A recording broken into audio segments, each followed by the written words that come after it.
les mitzvot et l'antidépresseur.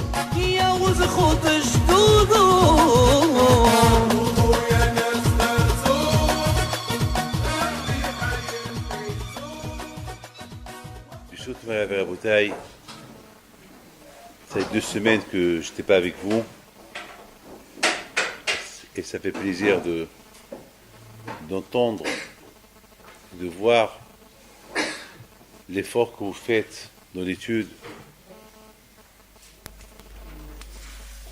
Aujourd'hui, dans le monde, tout le temps on entend la fameuse phrase « Ma hadash ba'olam ». Qu'est-ce qu'il y a de spécial? C'est une phrase qu'on entend tout le temps. Et Shlomo Melech alav shalom il dit dans Mishlei, En hadash hadash shemesh, il n'y a rien de nouveau. Le Tzahara, il crée du nouveau. Alors j'ai expliqué, j'ai dit que a priori le nouveau, on le trouve dans la Torah. C'est pour ça qu'on dit hidush, quelque chose de nouveau. Mais au fait, même qu'aujourd'hui il y a la bombe atomique, mais l'atome, elle existe déjà. Tout le matériel, il existe déjà. Donc il n'y a rien de nouveau. Au fait, il n'y a rien. Moi, je suis quelqu'un qui imagine beaucoup.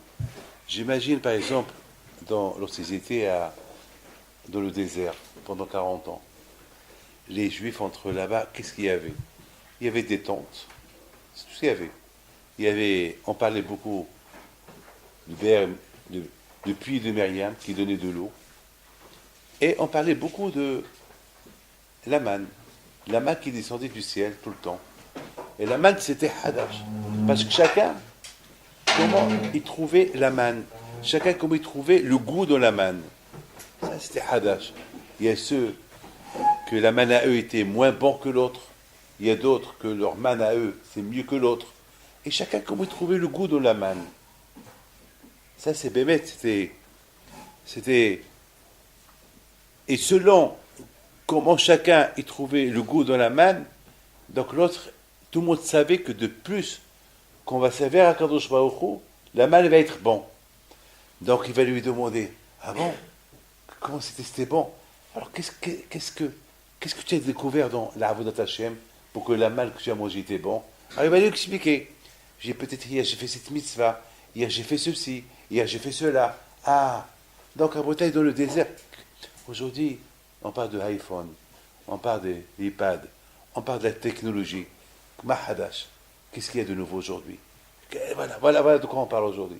Et justement, à Bretagne, le Tzara est très fort. De plus que le Tzara il sait que nous, on va s'attacher à la Torah pour trouver le goût. Mahadash la Torah. Quel hidouch il y a dans la Torah? Le Satan, il ne va pas se laisser aller. Il ne va pas rester impressionné. Il ne va pas rester intact, nous avancer, et lui va reculer. Donc lui aussi, il va porter ses méthodes. Vous savez, avant-hier dans l'avion, quand je suis venu du Mexique, il y avait une fille à côté de moi. Une fille qui a 7 ans, qu'elle a voyagé seule. Bon, bien sûr, c'est la compagnie mexicaine qu'ils étaient responsables d'elle. Mais je voudrais pas pardonner, j'étais impressionné. Cette petite fille-là de 7 ans, comment elle manipulait le iPad. Moi, je ne sais même pas comment l'allumer. Je ne sais même pas comment commencer, comment terminer. Elle, 7 ans. Elle a 6 ans peut-être. Et là, je me suis dit comme ça. Je me suis dit, c'est cette fille-là. Parce que beaucoup de fois, j'entends des gens qui me disent, ah, la Torah c'est dur, la Gemara c'est dur. Elle est Avdil Bekodesh Tehol. Je commence à réfléchir.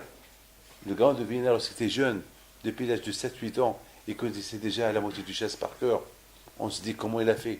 Comment il a fait Rabbi Pito le Grand, à l'âge de 12 ans déjà. Imaginez-vous, à l'âge de 18 ans, il était déjà Rosh Abedin, des Sawera. Rosh Abedin. Passant arabe, il est mort lorsqu'il avait 18 ans. Alors, en 18 ans, comment il est devenu Rosh Abedin? Pour être aujourd'hui Rosh Abedin, il faut, je sais pas moi, il faut 40, 50 ans d'études. Comment il a fait à l'âge de 18 ans? Comment il a fait? Parce qu'en Bretagne, c'est le Hamal. Ça veut dire que, vous savez, hier, c'est le Hamal de la Torah. Lorsqu'on trouve Mahadash dans la Torah, on découvre. Mais en contrepartie, on peut aussi, chez Mishmor, on peut trouver des choses nouvelles dans d'autres choses, et ça peut être destructif. Hier, il y a une femme qui vient chez moi. Je ne veux pas dire non, rien du tout. Je vais même un peu déformer je ne peux pas dire toute l'histoire pour ne pas que ça soit public. Mais à côté de cette femme-là, elle vient chez moi et me dit que son fils, qu'il a 15 ans, j'ai vu sa photo, il a 15 ans, il a des graves problèmes avec la justice. Alors moi j'ai cru, il a volé ou il a fait une bêtise. Alors, elle m'a dit, non, pas tout ça. Je dis, alors c'est quoi alors? Elle m'a dit, il est rentré dans les réseaux interdits. C'est quoi les réseaux interdits? Il est rentré dans les réseaux politiques, les réseaux qu'il n'a pas le droit. Mais comment il a fait? C'est un garçon qui est génial. C'est un garçon du matin au soir en face de l'ordinateur. Et ce garçon-là, tellement il est arrivé à détecter. Éteignez vos téléphones, s'il vous plaît.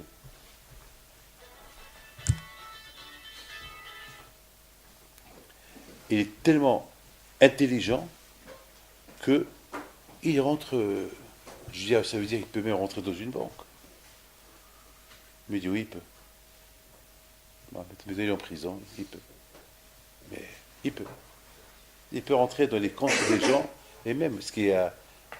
Aujourd'hui, beaucoup, et je connais quelqu'un au Canada qui m'a dit qu'ils lui ont volé $1 million. C'est comment ils l'ont volé? C'est des voleurs qui sont rentrés par. Je ne sais pas comment il faut, moi, je ne m'y connais pas. Mais pour vous dire, rentrer dans une banque et découvrir ton compte et voler ton argent.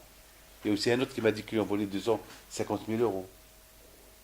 Et de l'autre côté, à Bataille, il y a quelques semaines, il y a une banque ici en France, à cause d'une fausse manipulation, ils ont perdu 4-5 milliards d'euros. Parce qu'ils ont fait une fausse manipulation. Ça, il faut beaucoup faire attention. Tu peux t'enrichir avec la hurma d'aujourd'hui.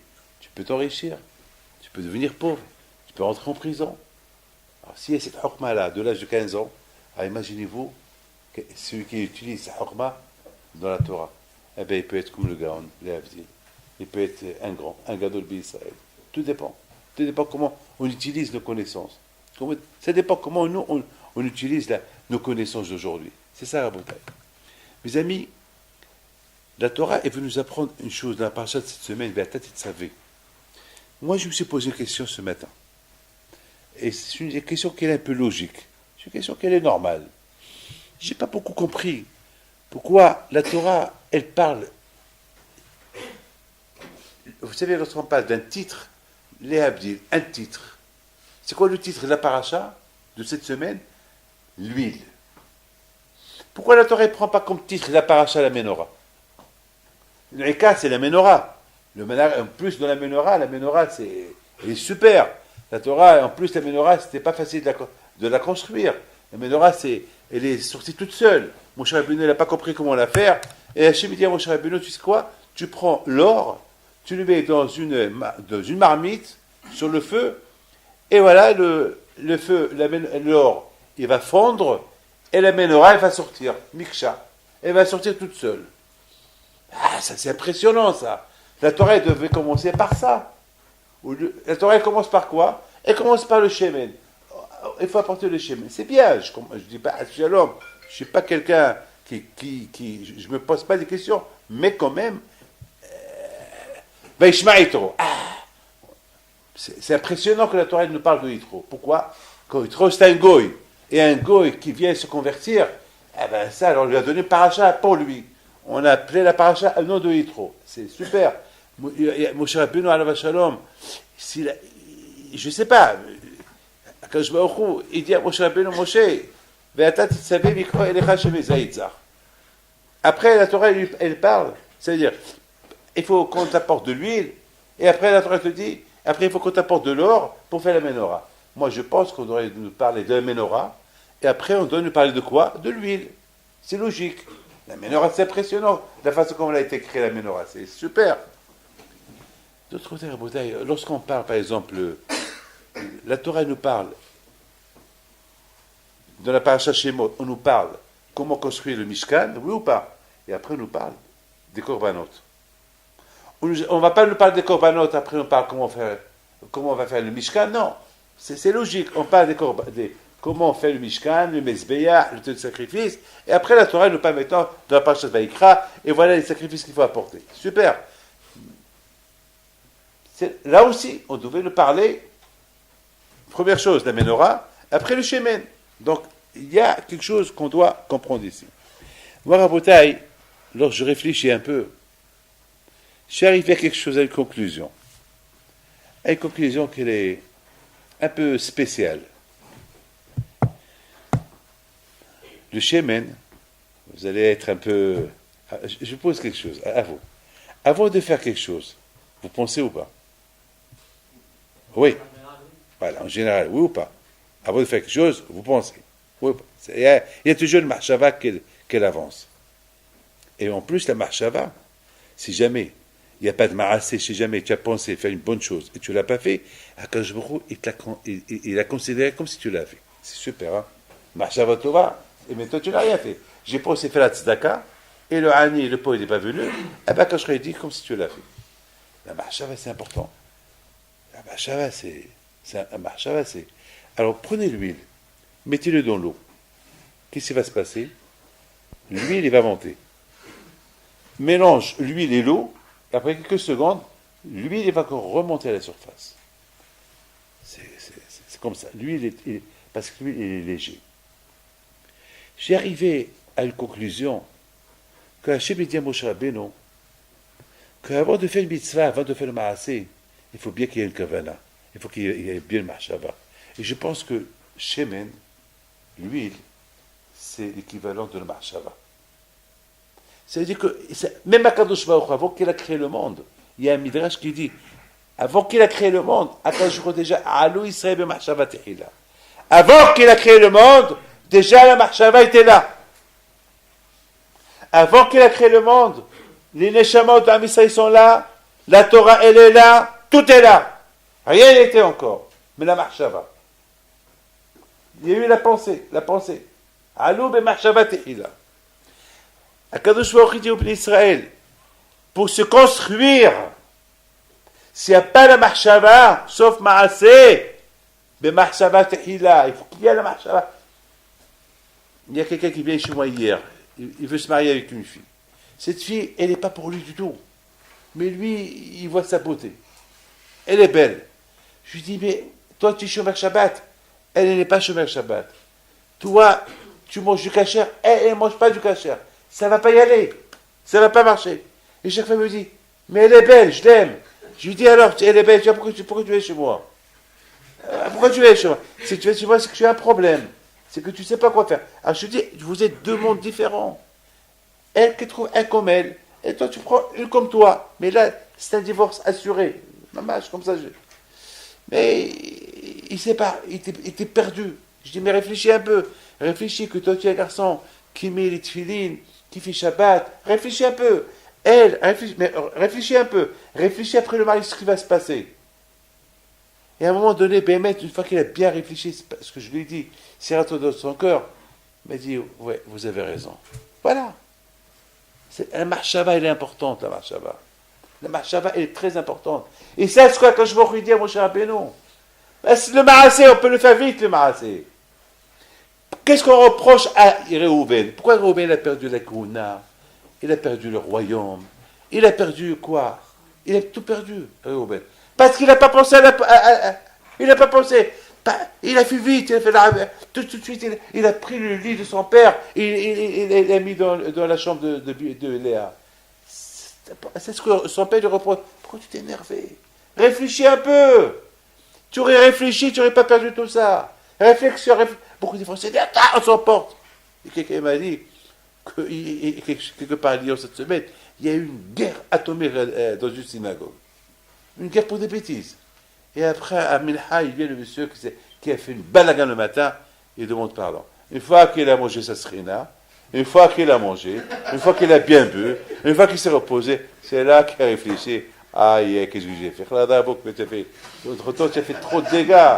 Et entre-temps, qu'est-ce qui s'est passé? Il s'est passé que son fils, il était avec sa fille, et il a cassé Shabbat. Lorsqu'il a vu le père de la fille, ce qu'il a fait, il a dit, wow, celui-là, moi, je ne vais Je ne veux pas être son beau-fils. Un beau-fils, celui-là, je ne veux pas être son beau-fils. Il a eu peur. Maintenant, je suis là pour essayer d'aider. Mais réfléchis. Il faut réfléchir. Alors, Kadosh Baruch Hu, il dit à Moshe Rabbeinu, le ma'aseh, c'est la menorah qui s'est fait vite. Un ma'aseh, faire une chose, ça se fait vite. Mais pour que ça se fait bien, et peut-être ça ne va pas se faire bien. Réfléchis. Et c'est ça la beauté du Shemen. Le Shemen, il monte toujours à la surface. Il faut toujours qu'il y ait la pensée.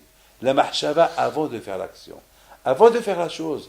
Et c'est la raison de la beauté. Je vous dis une chose extraordinaire. Moi, mon Rav, Alav Shalom, Rahim Shmuel Lopian, ce que je retiens de lui, c'est cette leçon que je vais vous dire. Moi, mes rabbanim, de chacun j'ai appris une chose, de chacun j'ai appris quelque chose.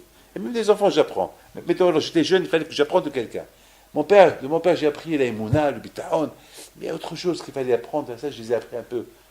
Et lui, Alav Shalom, j'étais chez lui, il y a quelque temps, 2 ans avant qu'il a quitté ce monde, à Yerushalayim. Je lui dis, dis-moi un petit Dvar Torah. Il me dit, le Dvar Torah que je vais te dire, c'est l'Agdama qu'il a écrit le Kutzot HaHoshen sur son livre. Le Kutzot HaHoshen. Il a écrit une Agdama. Vous savez que lui, le Kutzot HaHoshen, il était malade une fois et ils l'ont obligé de manger à Kippour.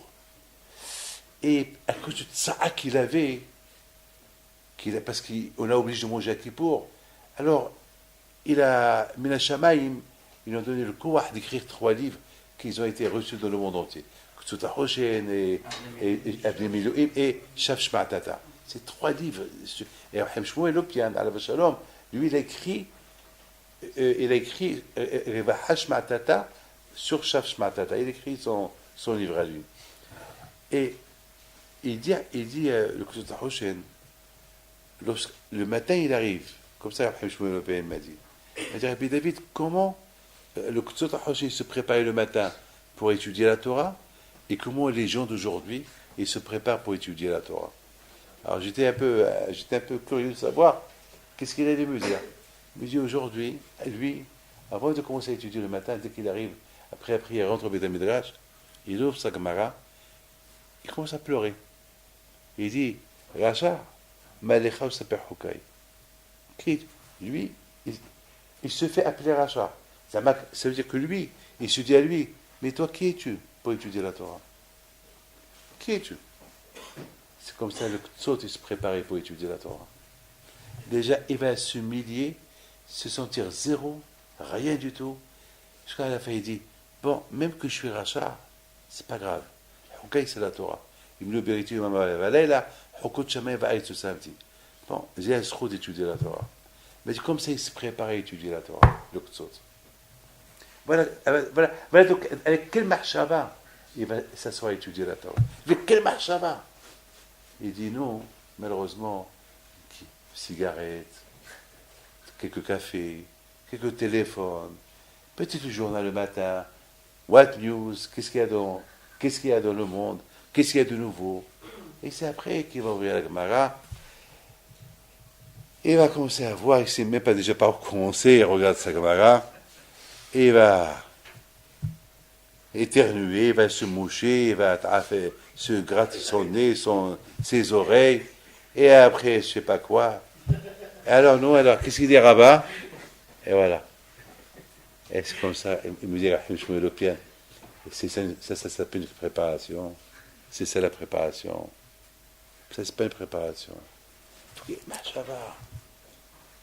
Comme quoi, Kadosh Baruch Hu, avant de créer le monde, il a pensé avant de créer le monde. Parce que les gens peuvent dire, ouais, Kadosh Baruch Hu, il est super. Kadosh Baruch Hu, c'est Boré Olam, mais il n'a pas besoin de... Non, même à Kadosh Baruch Hu, il a pensé. Il veut t'apprendre, il faut penser. Même à Kadosh Baruch Hu, il a pensé. Alors si Hachem il pense, toi tu ne penses pas. Comment? Mais Kadosh Baruch Hu, il a tout dans sa tête. Non, il a pensé. Il a pensé comment faire les Neshamot. Et à la fin, finalement, je vous donne la parole d'honneur. C'était quoi la pensée de Kadosh Baruch Hu pour l'être humain? Est-ce que je crée l'être humain comme les animaux, ou je lui donne quelque chose de moi? Et si Hachem n'aurait pas pensé, eh bien, il nous aurait créé comme des animaux. Un homme, Betzorat Behema. Voilà. Mais non. Un homme, c'est un homme, une BMA, c'est une BMA. Alors comment je vais créer l'homme? L'homme, il faut que je lui donne quelque chose de moi, une partie de moi, une neshama. Voilà l'homme. Voilà la pensée de Akadosh Baruch Hu est arrivée. La pensée de Akadosh Baruch Hu, c'est penser. Comment je vais faire? Et c'est ça, Rabotai. Ve'ata titzaveh et Bnei Israël, s'ils veulent, après ce qu'on a parlé maintenant de Mishkan, comment construire le Beit HaMikdash, et on sait très bien que le Beit HaMikdash, c'est l'homme. Mais qu'on a parlé comment on va construire le Mishkan qui représente l'homme, maintenant, tu veux te construire. Comment tu vas te construire? Déjà la pensée. On se construit avec des bonnes choses. On se construit avec des midotovot, avec des bonnes choses. On se construit avec l'étude de la Torah. Mais comment? Déjà, il faut penser avec le Mahshava. Et c'est la raison, parce que vous savez, il y a quelqu'un. Je vous pose une petite question, mais écoutez bien. Comment vous comprenez des gens qui étudient la Torah ou des gens qui font la prière et ils ont des Mahshavot la haute? Comment vous comprenez ça? Dites-moi, comment on arrive à comprendre ça? Des gens qui vont étudier la Torah, ils font, je ne sais pas quoi, ils font la prière, ils ont des maisons super de Torah, mais comment vous voyez que, par exemple, quelqu'un m'a raconté cette semaine, une femme vient me raconter que son mari ne fait pas Shabbat. J'étais choqué. J'ai été choqué. Je dis quoi? Une femme religieuse, elle se couvre la tête, ce mari-là, il me bat. Je ne vous crois pas. Je ne vous crois pas. Je le connais, ce monsieur-là. Il habite quelque part, pas en France. Je dis, je ne vous crois pas. Il m'a dit, Rabbi David, je sais que ça vous choque. Il me dit, regardez cette historique de téléphone. Regardez les dates. Je prends le calendrier, Shabbat. Quoi, il a appelé Shabbat? Il a appelé Shabbat. À qui? À une femme. Comment vous comprenez ça? Hachem et les témoins, j'allais lui dire, va-t'en d'ici, je ne te crois pas, tu es une menteuse. Mais il y a une autre, il y a plein de choses, après il m'a raconté plein de choses. Parce qu'il n'y a pas la mahshava. Parce qu'il y a l'étude de la Torah. Par habitude, il n'y a pas la mahshava. On peut rigoler, mais c'est ça le émet. Le matzav, il est comme ça. Le matzav, on vit dans un monde que si on ne pense pas, que si on ne fait pas attention, on tombe, on craque. On tombe. Et c'est ça le matzav. Le matzav, il est comme ça. Le monde, il est comme ça. C'est la raison pourquoi quand je vais au Chou, il dit à mon cher Rabbeinu, il lui parle du shemen. Le shemen. La menorah, c'est le ma'aseh. Mais c'est ma'aseh menorah. C'est le ma'aseh. Avant de faire le ma'aseh, avant de passer à l'action, avant de faire la mitzvah, il faut déjà penser, prépare-toi, comment je vais faire cette mitzvah? La Gemara dit que Hasidim Rishonim, comment ils se préparaient pour faire la prière, non? Vous connaissez, non? Combien ça leur prenait? 3 heures. 1 heure avant et 1 heure de tfila, 1 heure après. Ça veut dire la pensée, se préparer comment? Une fois qu'ils ont prié. Alors Gemara dit, alors toute la journée dans la pensée, toute la journée, alors avec quoi ils vont vivre? À quoi ils vont vivre? Et la Gemara donne une super réponse. Non, mais ils se comportent comme ça. C'est bidi shamaïm. Les choses, moi, vous savez, j'ai reçu une éducation de mon père, Alav Shalom, une éducation de Emouna, que Bemet, Ma'asav, Ne'ashim, les Shamaïm. Comme ça, j'ai reçu ça de mon père. J'ai reçu ça. Vous savez, une fois, j'ai vu quelqu'un qui m'a donné une grosse somme d'argent. Et puis je lui dis, mais à mon père, tu donnais. Je me rappelle, à mon père, une fois, tu m'as donné, tu as donné même pas 1% de ce que tu me donnes. Il me dit, bon, vous, je ne sais pas pourquoi, mais attends, mon père, lui, t'a fait la bracha, tu es devenu riche grâce à mon père, il t'a conseillé mon père, et lui, tu donnes 1%, moi, tu me donnes les 400%. Comment tu expliques ça? Il ne m'a pas donné de réponse, il ne pouvait pas me donner de réponse. Parce que lui-même, il ne savait pas la réponse. Mais au fur et à mesure, j'ai compris que quand il donne selon les besoins de la personne. Il y a une différence. Tu as un enfant, il te donne un chien pour un enfant. Tu as 10, il te donne pour 10. Il faut faire les monas quand je vais au cours. Mon père, il n'avait pas d'Ishivot, il n'y avait rien du tout. Puisqu'il n'y avait rien du tout, alors quand je crois lui a donné, ce riche-là, il donne 1%. Mais j'ai des mosdot à l'époque, j'avais 2 ou 3 mosdot à l'époque. Alors quand je crois il a donné, il a mis dans la tête de ce monsieur-là de me donner 400%. Et c'est comme ça. C'est comme ça. C'est comme ça. C'est ça la chose à Bodaï. Mes amis, il faut savoir une chose, que cette paracha-là, elle est exactement les conséquences. Écoutez bien, hein, les conséquences de la paracha précédente, qui s'appelle Comment se construire. Comment construire le Mishkan. Comment construire le Mishkan? C'est vrai, c'est facile de venir à la yeshiva, c'est facile de se construire. Mais se construire bien, avec des isodotes, avec des fondations, et être un bon juif, et de savoir transmettre à d'autres, il faut la marshava. Il faut la marshava. Regarde, je raconte une histoire de Reb Haïm Grozinski à la Vachon. Une histoire, celui qui la lit, il dit c'est de la folie cette histoire-là. Une fois, il sort de la maison, il était vieux, il marchait, très vieux. Il y a un monsieur qui lui dit Rav, c'est quoi le chemin? Il ne savait pas que c'était lui le Rav Aïr. Il ne savait pas que c'était lui le Gadolador. Il dit c'est où, comment arriver à tel et tel endroit? Et Reb Haïm Grozinski à la Shalom, il lui dit je t'accompagne. Je t'accompagne. Alors, son élève, il lui dit mais Rabbi, mais pourquoi l'accompagner? C'est loin. Tu es vieux. Ça vous fera au moins une demi-heure de. Et c'est pas grave, on l'accompagne. Une fois qu'il l'a accompagné, le talmide, l'élève, il dit encore au Rav, mais explique-moi, je ne comprends pas pourquoi toi-même, tu es parti avec lui une demi-heure de marche, alors que tu peux lui dire. Il a dit, mon fils, tu n'as pas vu qu'il bégaye? Tu n'as pas vu comment le pauvre, il m'a demandé la rue, il bégayait. Alors si je le réponds, peut-être il va mal comprendre, il va me poser des questions, il bégaye, et je vais lui faire honte. Pourquoi lui faire honte? Pourquoi lui faire honte? Pourquoi je vais lui faire honte? Je préfère marcher avec lui, et pour ne pas qu'on parle, qu'il ne me pose pas de questions, pour ne pas qu'il ait la honte de poser. Ça, c'est marchava. Alors je lis cette histoire, ça me donne du moussard. Regarde, c'est Gdolé Ador. Comment ils sont devenus Gdolé Ador? Parce qu'ils pensent. Avant de faire une chose, ils pensent. Regarde, l'élève, il n'a même pas pensé que ce monsieur-là, il bégaye. Et alors, pour lui, alors qu'il bégaye. Et alors, il bégaye. Non. Groninski, s'il bégaye, il va lui faire honte. Il va lui faire honte. Et c'est ça, Rabotai. Il faut aller à la Nikuda de la Torah. La Torah te dit, il ne faut pas faire honte à quelqu'un. Eh bien, ça va, je ne fais pas honte à quelqu'un. D'accord. Je ne vais pas vous faire honte.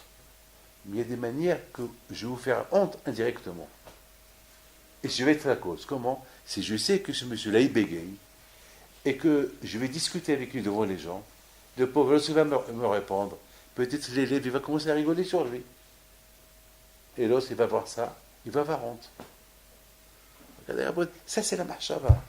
Et c'est ça, le but de la construction du Mishkan. Mishkan qui est l'homme. L'homme qui veut se construire, il faut qu'il sache tout d'abord réfléchir. Il faut qu'il ait cette cave à marchava. Sauf Maasé, le Mahshava Tehila. La Menorah, c'est le Maasé. Vezé Maasé Menorah. Parce que le Maasé, on peut vite le faire. Mais ça dépend comment tu l'as fait. Il se peut que tu as détruit, en faisant ce Maasé-là, cette mitzvah que tu as fait, tu as détruit le monde pour la faire. Non, tu veux faire cette mitzvah en construisant, en te construisant et en construisant le monde. Alors fais-la bien. Maintenant, vous, mes amis, vous êtes ici, je sais que vous êtes en train de faire la Hazara, vous répétez un peu la Gemara que je sais que c'est un peu dur.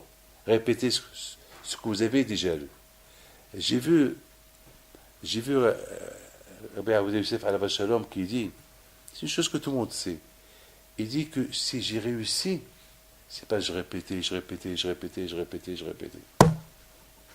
Et parce que j'ai répété, c'est resté dans ma tête, et j'ai réussi et pourtant il sait, il répète. Rabbi Yashiv, tous les Gdolé Ador, tous ces Gdolé Ador qu'on a aujourd'hui, mais combien de fois il répète. Il répète. Mais pourquoi il répète? Parce que déjà, le fait de répéter,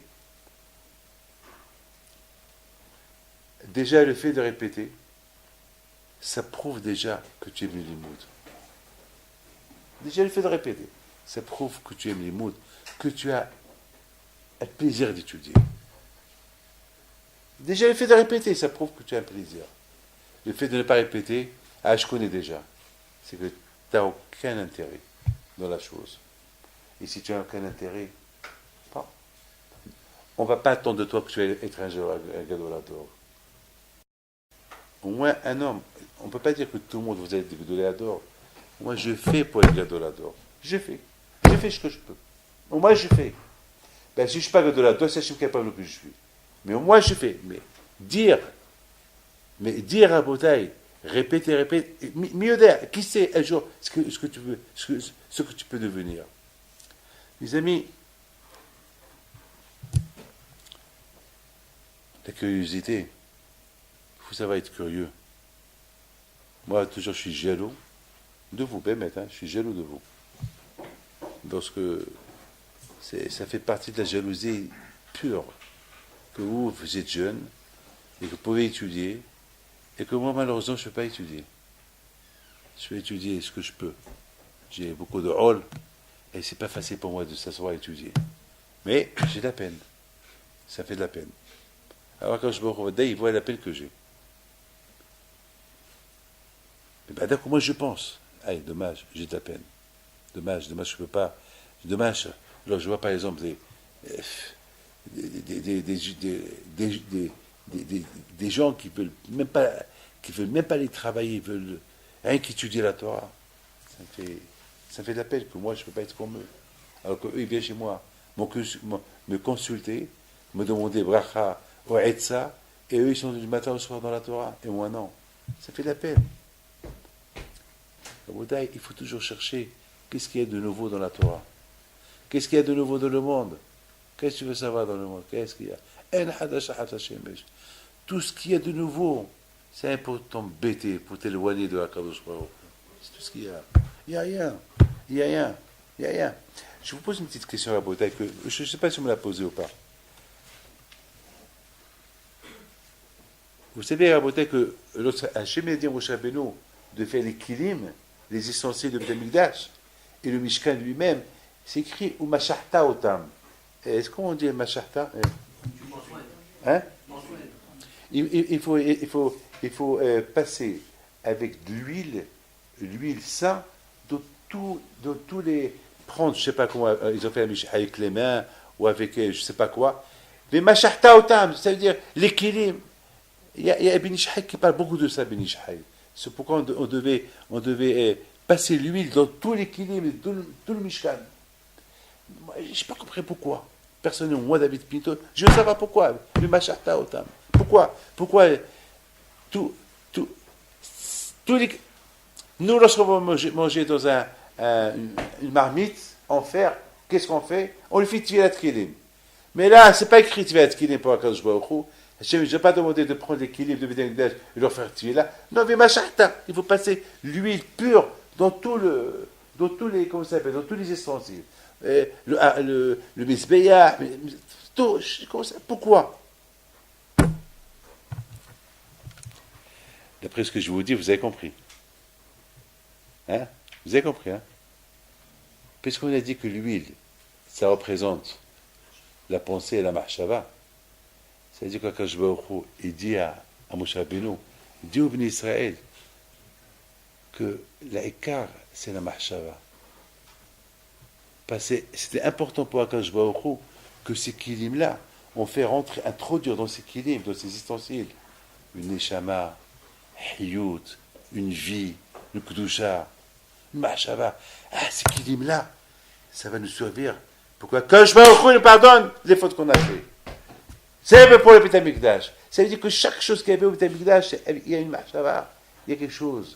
L'achnis hiyut, une shama, betoch kilim. C'était important ça, Rabotai. Vous achetez un étrog, une machava. Ce étrog-là, c'est un clé. C'est un clé pour observer Akadosh Baruch Hu. Mais déjà, le fait de partir et lâcher, avec ça, je vais faire la prière. Déjà, la machava, déjà, elle est dans le étrog. Vous savez, on raconte une histoire sur Rabbi Yitzhak Halevi de Bavitch, Oh!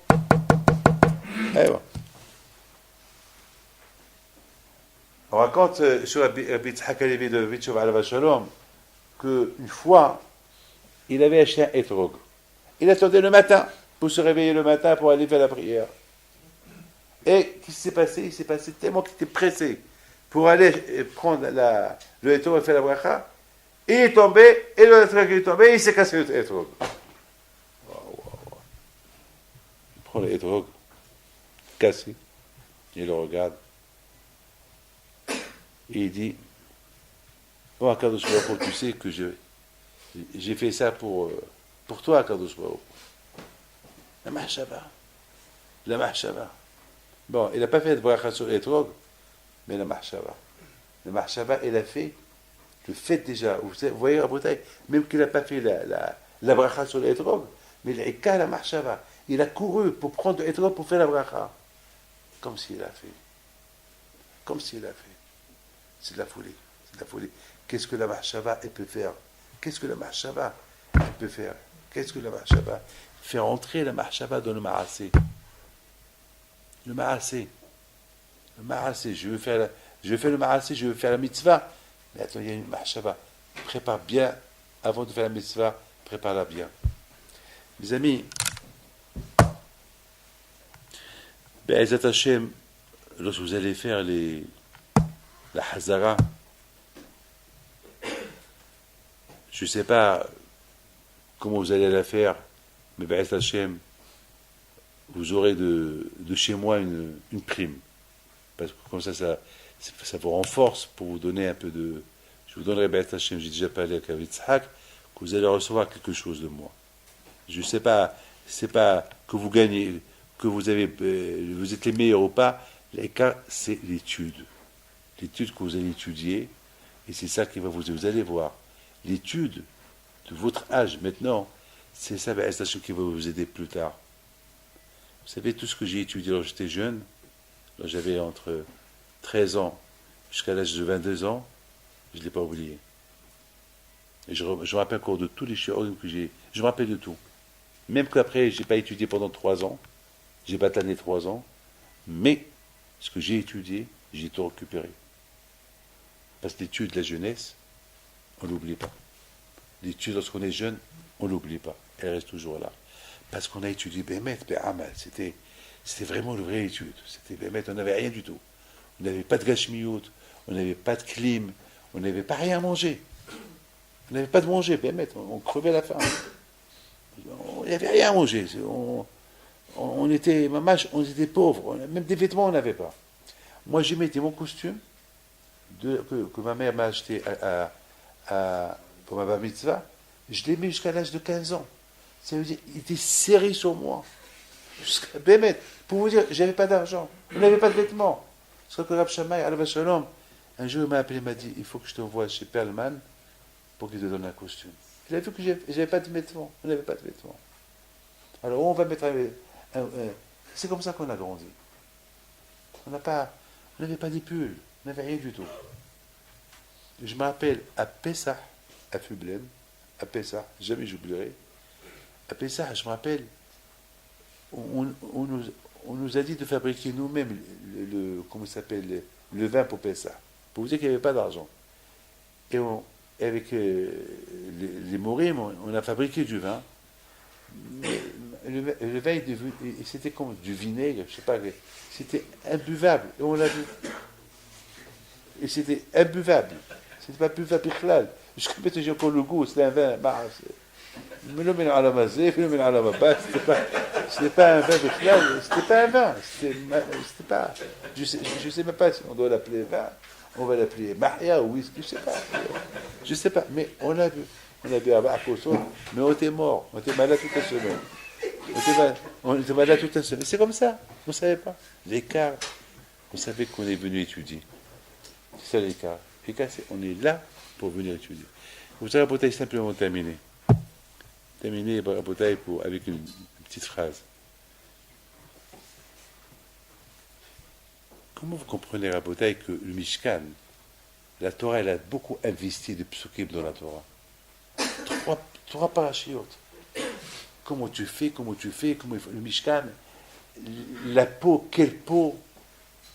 Je ne comprends pas. Pourquoi quand je vois Bichlal, il veut un Mishkan dans le désert? Pourquoi? Quand Hachem il attend, quand on rentre en Israël, on construit un Beth Amikdash, on arrête Israël. Point final. Mais pourquoi, la Torah, elle ne parle même pas de halachot Shabbat dans la Torah. Alors, il y a des milliers de halachot Shabbat, ils ne sont pas écrits dans la Torah. Mais comment construire le Mishkan qui n'était pas, que quelques temps plus tard, on n'avait plus besoin? La Torah, elle écrit les parachutes vers Asita, et tu vas faire, et tu vas. En général, on écrit dans la Torah les choses qu'on a besoin. Mais pas des choses qu'on n'a pas besoin. Mais pourquoi la Torah, il nous parle du Mishkan, le tabernacle qui était fait en cuivre, On n'avait pas besoin de tout ça. Que la Torah nous parle des choses qu'on a besoin pour jusqu'à la ville de Mashiach. Mais pourquoi le Mishkan? Et pourquoi le faire dans le désert qu'on attend? Pourquoi un Mishkan provisoire? Rabotai, la réponse, elle est parce que le désert, c'est là, c'est quoi un désert? Ce monde-là, ça s'appelle un désert. Ce monde, Rabotai, il y a trop de Tzara. Et dans le désert, Rabotai, il y a beaucoup de Klippa. Rabotai, HaKadosh Baruch Hu, il a voulu, pour qu'on sorte du désert de Olamazé, il faut que l'homme il se construit. Il faut que l'homme il se fait et qu'il se construit pour être une maison de HaKadosh Baruch Hu. Et c'est la raison pourquoi HaKadosh Baruch Hu, il a voulu qu'on construise Ve'asu li Mishkan v'shachanti b'tocham. HaKadosh Baruch Hu, il a voulu nous apprendre B'dafka dans le désert. Il faut se construire un endroit où il n'y a pas de Torah, désert de Torah. Il faut se construire. Il faut être un Mishkan de HaKadosh Baruch Hu. Et c'est la raison pourquoi dans le désert, HaKadosh Baruch Hu, il a fallu qu'on a un nom, parce que dans un désert, il n'y a pas de nom, il y a que ça s'appelle le désert. Mais un homme, Rabotai, qui se construit, même s'il vit dans le désert de Alamazé, eh ben, il va avoir un nom. Et c'est quoi le nom? C'est Beth Hashem. Chacun de nous, il va devenir Beth Hashem. Et c'est la raison pourquoi Hashem a voulu qu'on fait un Mishkan, Yiriot, un Mishkan qu'on peut plier et qu'on peut monter pour t'apprendre que toi aussi, là où tu dois aller, il faut aller. Tu te plies et tu vas. Pour HaKadosh Baruch Hu, tu te plies et tu restes. Tu te déballes. C'est ça, Rabotai, le limoud qu'on apprend du Mishkan, dans le désert. Et pourquoi la Torah, elle a trop parlé de ça? Ben justement, Rabotai, la Torah veut trop parler de ça pour une seule raison. Une seule raison. Que même que le Mishkan, il n'est plus, le Mishkan a été détruit, on ne sait pas où le Mishkan, mais toi, tu es là toujours là. Les mots que la Torah a utilisés pour la construction du Mishkan, étant donné que le Mishkan c'est l'équivalent de l'homme, il parle de l'homme, comment se construire. Eh ben, chaque jour, la Kedusha de la construction du Mishkan qui est écrit dans la Torah, on peut être nishpa, on peut être influencé de ça. Comme Rabotai, les Hagim, comme les Mekoubalim, ils disent que les Hagim, que ce soit Pesach, Rosh Hashanah et Kippour, que chaque année, à Kippour, il y a la Kedusha de Kippour qui a eu au Beth Amikdash, il se réveille chaque année. La Kedusha de Pessah, la libération de Pessah, et tous les signes qu'il y a eu à Pessah, ça se réveille chaque année. Matan Torah, il se réveille chaque année. À Botaï, le fait à Botaï que un homme, il veut être maison de HaKadosh Baruch Hu, alors il s'attache à ces psukim de la Torah qui parlent du Beth Amikdash. Et dès que le Beth Amikdash c'est l'homme, alors voilà, tu vas être nishpa, tu vas prendre l'énergie, l'influence de ces psukim-là que la Torah elle a écrit pour le Mishkan. Voilà, Rabotai, en deux mots, combien chacun de nous, Rabotai, il doit réfléchir. Waouh. La Torah, elle a écrit ça pour moi. La Torah, elle a écrit la construction du Mishkan, rien que pour moi, comment se construire. Et un shoev.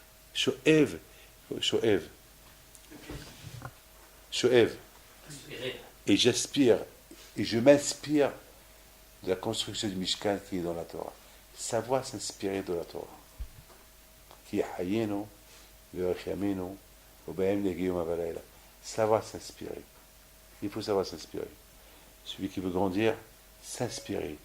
Vivre, comme il dit à la Shalom, Lefkovitch, à la Shalom, Yehuda Lefkovitch, il dit combien l'homme, il doit voir sa vie à travers la Torah.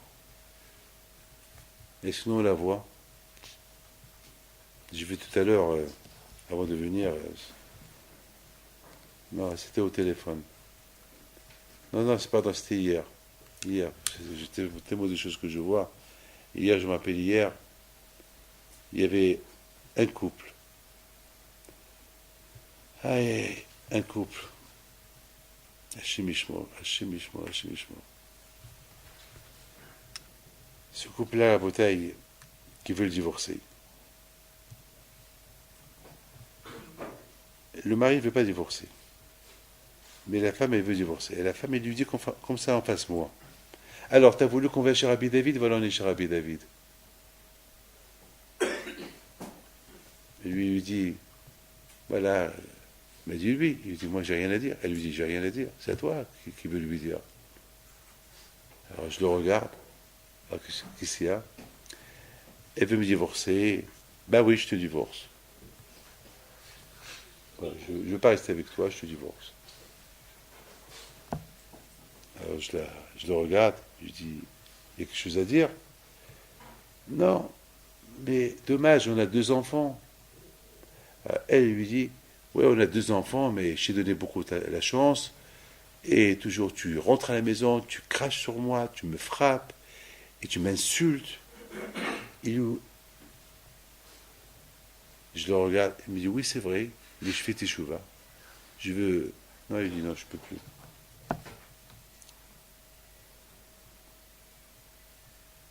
Vous savez, mes amis, je pose une seule question. Ma fille, tu veux donner une chance à ton mari? Qu'est-ce qu'elle me dit? Non, je suis déjà avec quelqu'un. Je regarde le monsieur. Je dis, tu vois, elle dit qu'elle est avec quelqu'un. Moi, tant qu'on n'a pas d'aidout, on n'a pas le droit d'accepter. C'est la halakha.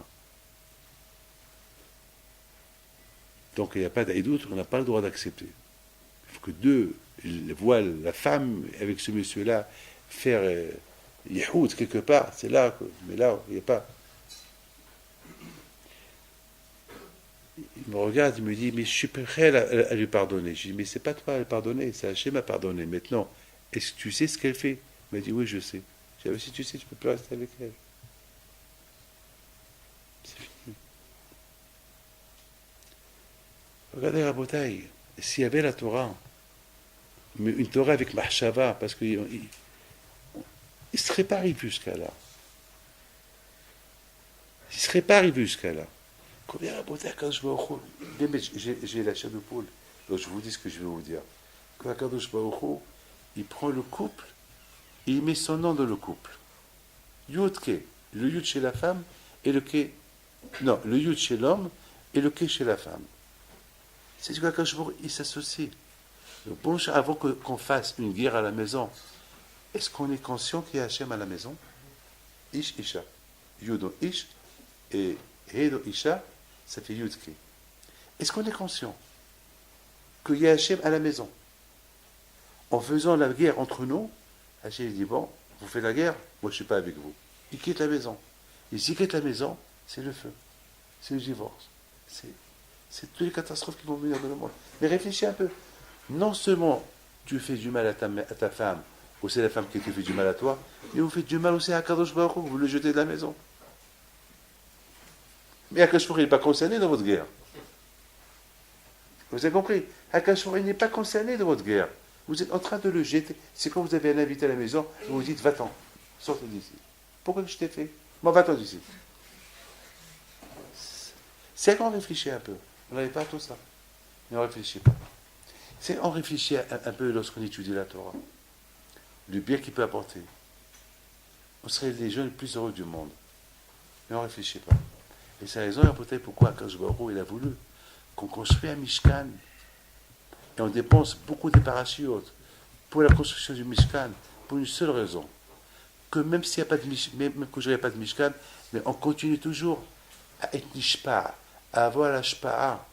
Toujours, on s'inspire de ce Mishkan-là, qui était l'exemple de la maison de Akadosh Baruch Hu qui est vous.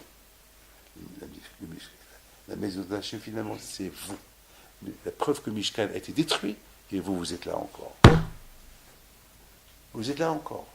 Mishkan a été détruit, mais vous êtes là. Donc les 4, c'était vous. C'était pas le Mishkan, c'était vous. Donc, ça veut dire que la shpa'a de la parachute, c'est pas en plus. Ça continue à donner le shefa jusqu'à maintenant. Alors imaginez-vous, raboter quelqu'un qui étudie la Torah. Il est nishpa, quelqu'un qui étudie le Moussar, ou Hassidout, quelqu'un qui est imprégné de la Kedusha, de la Torah. Qu'est-ce qu'il peut. Il est nishpa de la construction du Beth Amikdash. Il devient un Mishkan à Kadosh Baruch Hu. C'est de la folie, raboter. Mais raboter, la Etza, la plus belle Etza des Etzot, pour maintenir à être Beth Hashem à vie, c'est lorsqu'il y a la Mahshava. Il faut bien penser. Avant de faire. Ouais, je termine, 2 minutes. Il y avait un monsieur qui vient chez moi la veille de Kippour, il y a 16 ans. Il me dit, Rabbi David, aujourd'hui, j'allais passer un mauvais Kippour. Je lui dis, pourquoi? Il m'a dit, ce matin, je suis parti pour déposer l'argent à la banque, et la caissière, elle met ses mains sur mes mains. Elle me dit, tu ne m'invites pas? Jamais tu m'as invité. Et sur le coup, je pensais à 2 choses. Je pensais à vous, Rabbi David, que j'allais être avec vous à Kippour, et je pensais à Kippour, et je pensais à Kadosh Baruch. J'ai enlevé mes mains et je me suis sauvé.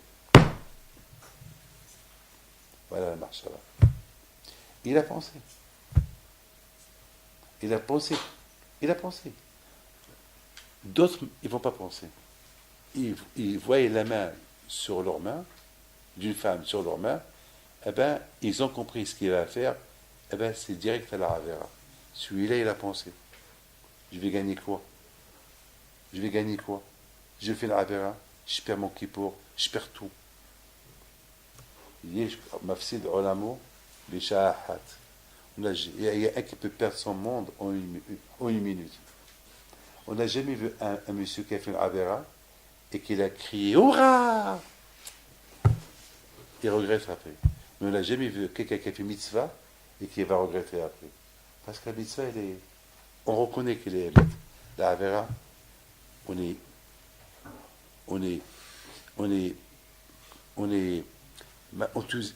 fou pour la faire, mais on sait très bien une fois qu'on l'a fait, on regrette. Alors ne la fais pas. Sache que tu vas la faire, tu vas regretter. Ne la fais pas. Que Hachem vous protège. الهرب دافيد بنتو لولا لسيتو الهرب دافيد بنتو لو ضويا العيالات صغرتو